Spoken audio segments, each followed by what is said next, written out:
internet, so I lost my maps. So I just followed the thing south and wound up here in Vegas. Not really where I want to be. Now I have been in Vegas. I lived in Vegas. I was a dealer. I dealt blackjack. I started out at the Golden Gate downtown, and then I moved over to Circus and worked there blackjack. Now this was way back, way back when they were still smoking in the casinos, and the blowing smoke in your face, and I would call it lost wages because people would come in and gamble their paycheck every time they got it, and it was just so disturbing. I hated seeing that. People come in and just, throw away their paycheck. So anyway, the craziest thing that happened to me here, and I gotta believe this one, I was like, oh my God. I worked with a guy, this is when I was working at the Golden Gate, and just starting out there. And he was Korean, and he invited me over to meet his family. I thought, oh, how nice, isn't that nice? Well, come to find out, he was a big-time politician in Korea. So why they left and came here, I don't know, I don't know if he was embroiled in problems or whatever, I didn't ask. And then his family met me, they really liked me a lot, and they all tried to convince me to be his mistress. I'm like, what? Oh yeah, they were all for it.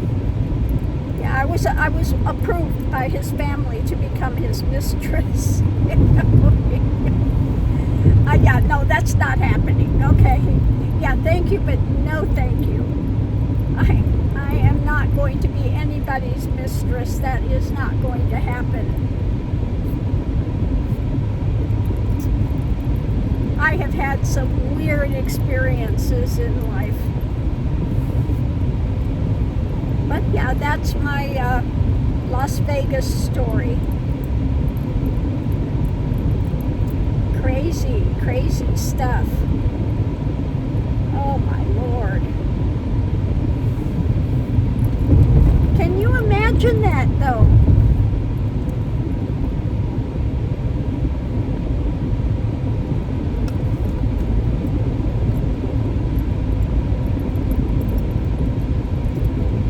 That was insane. So anyway, what's going on now? What I've decided, I just put in for going back to Las Cruces because Ronald leaves Monday morning, and my supplies, the rest of my ostomy supplies have not been delivered yet, and there will be nobody there to get them when they get delivered.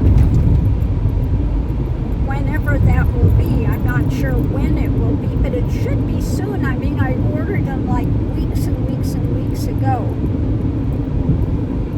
So I've decided I better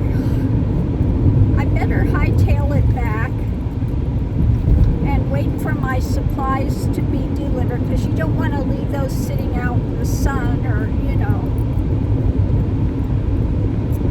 rain or sun or whatever's coming. So I had better head back there and wait for those to be delivered and regroup, and then I can take off again. So that's what I've decided to do. So here we are now, headed towards Phoenix.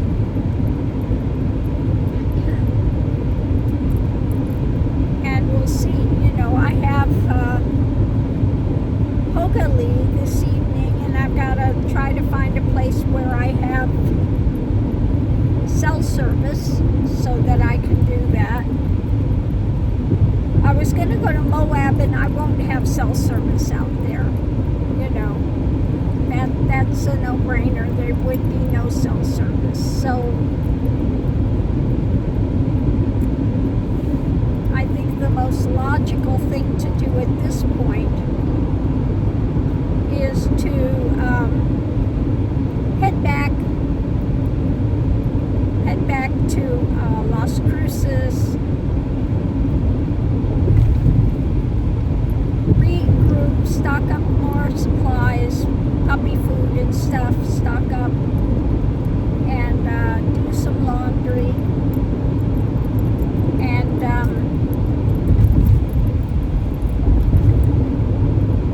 that's it. Get ready to take off again. But this morning that I'm in Las Vegas, I was able to find my Dutch brothers, and I stopped. I've got with me now some Pollo Loco. We don't have Pollo Loco in Las Cruces. I wish we did. Now, we did have it in Florida, so I know what El Pollo Loco is. So I did go there and get a couple pieces of chicken with just tortillas, no sides. And so that's what I've got here, and I'm going to have for my brunch. Actually, I didn't have breakfast this morning. And so that'll work. But yeah, at the moment I'm on the freeway, so nothing exciting to see today.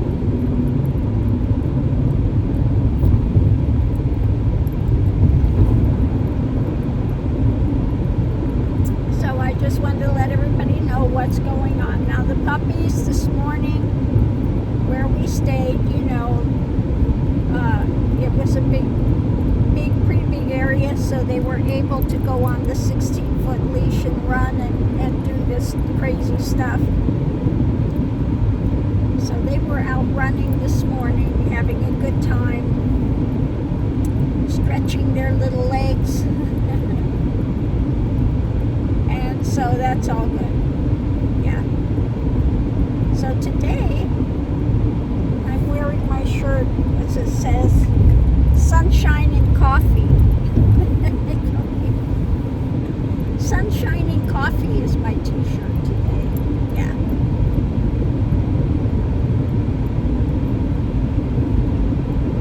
So that's, yeah, I like this one. I think it's cute. Sunshine and Coffee.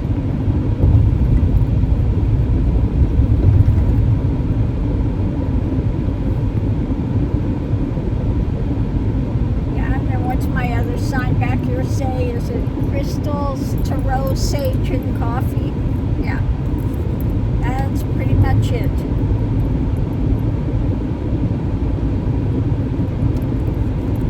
But anyway, I'll be glad to get out of this area. The only thing I would like in Las Vegas is maybe to go to one of the shows of some sort. That's it. I don't gamble. I don't drink. I'm not interested in any of that. Yeah, no thank you. Not my thing. And I don't like to be around drunk people either. Got a lot of drunk people, prostitution, all sorts of stuff going on here, which I, you know, don't want to be around. Yeah. Now they do have good things. Prime rib special, $13.95. I could go for that. I do love prime rib.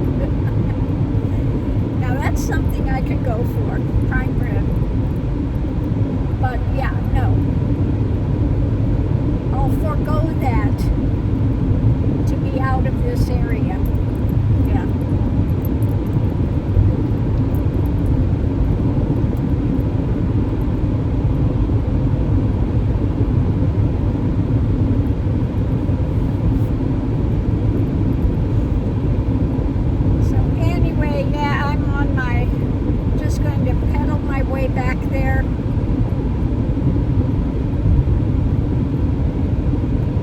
probably stop when I get to a rest area or something so that I can have my brunch here before it gets ice cold. But I do want to get out of this city part first.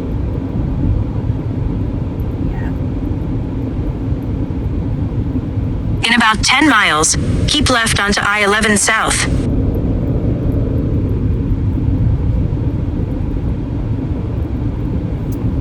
Yeah, I better move over.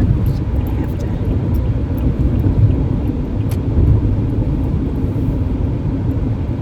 Yeah, I just don't care for big cities anymore. Too much traffic, too many people, just all, you know. Type A personalities. Just wound up.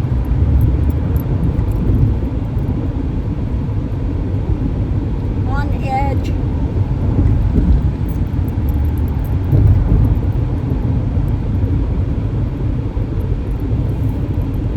Yeah, I just don't want to deal with it if I don't have to.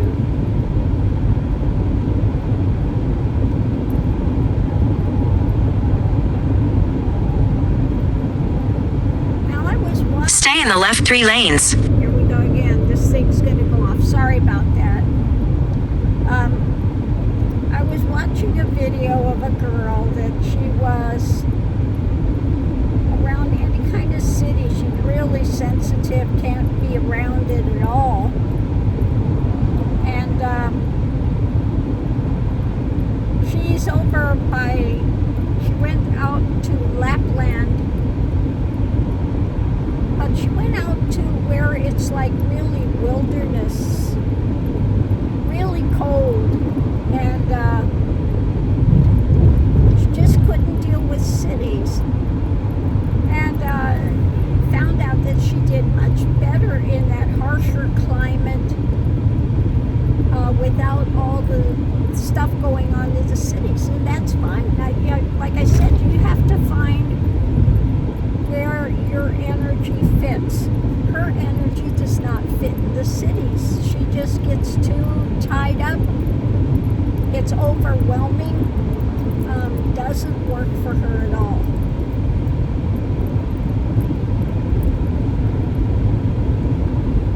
And so she found out, that she did much better kind of out in that wilderness type of setting, harsher climate and everything. But it really suited her well. It gave her challenges that she was able to deal with. So that worked. So she says she took her roots with her. Well, I say she went to a place that fit her energy. You know, if you're living in a place and it doesn't suit your energy, it can be quite disconcerting for you. Now, if you're an A-type personality, to be out away from people or away from, this fast life, fast-paced stuff would drive you crazy. Would not suit you at all. So, again, it's about finding the place that suits you as far as your personality and your energy, a place that you can connect with. Like, there's a lot of people that couldn't do what I do. They can't stand driving. It makes them nervous. It makes them, it's not nerve-wracking to me. It's quite fine. I find it to be relaxing, yeah. It's quite fine for me. Now, I can live in cities. I have lived in cities. I've lived in Los Angeles. I've lived in, Las Vegas. I've lived in Los Angeles. And, Los Angeles when I lived there, West Hollywood. I enjoyed that. Because there were a lot of people that were more into arts, movie people,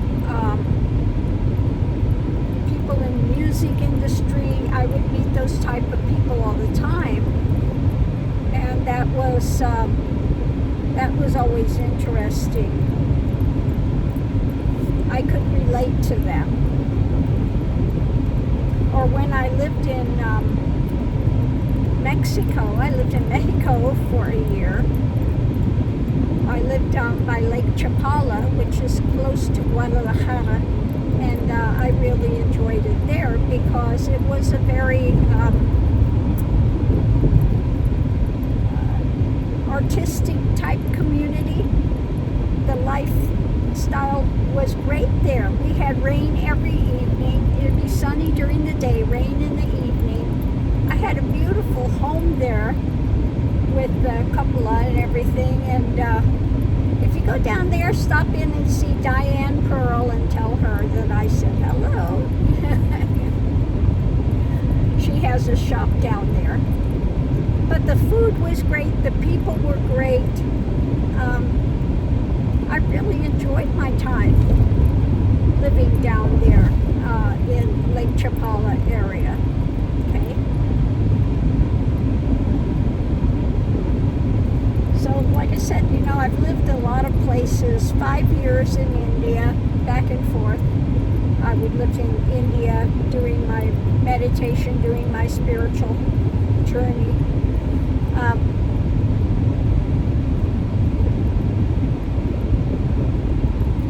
Yeah, India is, if you're going there to India and you think you're going to find the golden age of spirituality, forget it. I didn't stay in the ashrams there at all. They're all very political now. The sadhus are not sadhus. They're always asking bakshish, give me money. They didn't like me because I would chase them with a stick. I asked him, are you a sadhu or a beggar? If you're a sadhu, stop asking for bakshish because that's totally against it.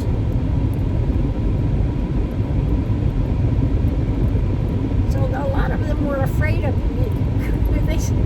There was one there, he would call me Kali. My Kali's coming. In 2 miles, keep left onto I-11 South. And he would run. He was like, oh my God. Because I would take up the task. I would be like, you know, are you a sadhu or a beggar? If you're a sadhu, stop asking for bakshish. If you're a beggar, then don't disrespect the clothing of the sadhu. You know. Now I did see a few genuine sadhus there, and when I saw them, I would go and just leave a little money for them, a little, you know, for provisions for them, because they weren't asking for anything. They were out there doing their practices, what they need to do. Okay. So for them, I would go and just leave something. Now, when I was there and doing my meditation and everything, people there respected me because I wasn't there smoking the smoking, toking the token, doing any of that nonsense.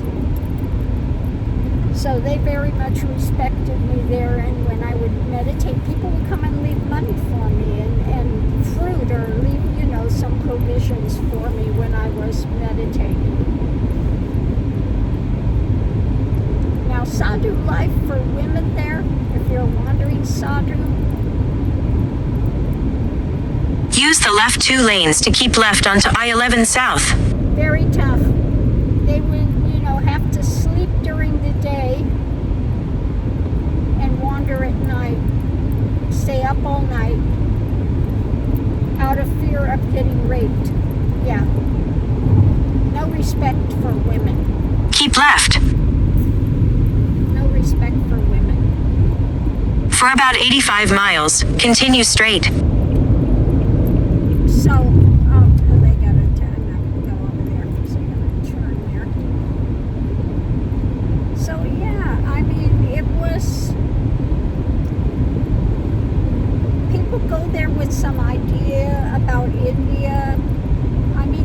golden age of India, the great spiritual time was way, way, way, way back in the history. Not now. Not now. And you would see these ones, the Krishna temples, and they're supposed to be worshiping the cow, and they, ask the cow for blessings. And then they have the chowkidar, the security guy, out in front of there feeding the cows because they didn't want them to defecate by the temple there. So they would be out feeding the cows. And then the next second asking the cows for blessings. Yeah. I just like, people don't know what all's there. If you're a widow, you're of no use to the family anymore, they throw you out. Yeah, and they're out there begging. And if someone's a widow, even if it's a young girl that's been married off to some old guy and he happens to die, then she is of, again, they throw her out. And they say she's bad luck. And she becomes a pariah. And in some villages, they will still advocate sati. Now, sati, sometime in some of the villages, you'll see the handprints of these women. Those are handprints of women that when their husband dies, if they're a honorable wife, they will run and jump on the pyre and die with their husband. Yeah, they'll go up in flames, and that's what is sati. Yeah, and they still advocate that in some of the rural areas. Now, I had been to a rural area before where they never saw a white person. And it was like I had come from Mars or something. I was in this hut, they all surrounded the hut and looking at me like, what is it? Oh my Lord. And then there was Sundar Puri. He would kind of watch out for me. And he was Sundar Puri was crazy. When I was there, I had to go do some work for my guru. He had gone to America to do something, and he asked me to take care of something in Lucknow. So I left Rishikesh, went to Lucknow, and I asked Sundar Puri, can you watch my things while I'm gone? And he was a sadhu, and he of course took him in to his hut, and I went and did what I needed to do, and when I came back, he told me, you have to be a sadhu, and he dyed all my clothing saffron while I was gone. I was wearing white, safed, white color. And he dyed all my stuff saffron while I was gone.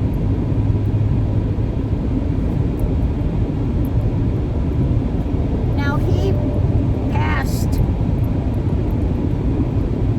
and I knew he was going to pass.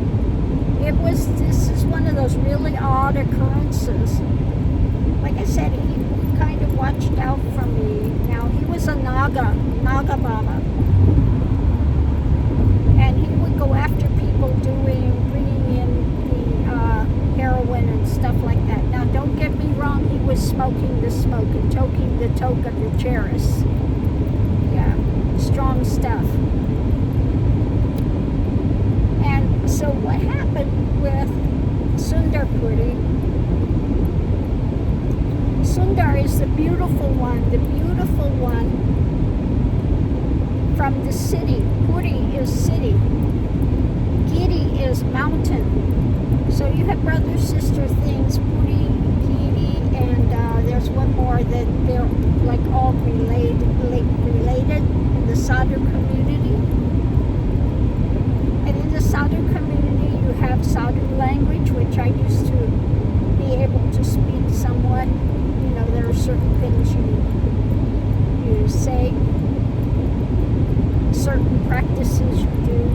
etc. But he was making a jolie for me, that bag that you carry. And one of the things when these sadhus are making these bags, it's part of their spiritual practice, and they can see how focused they are,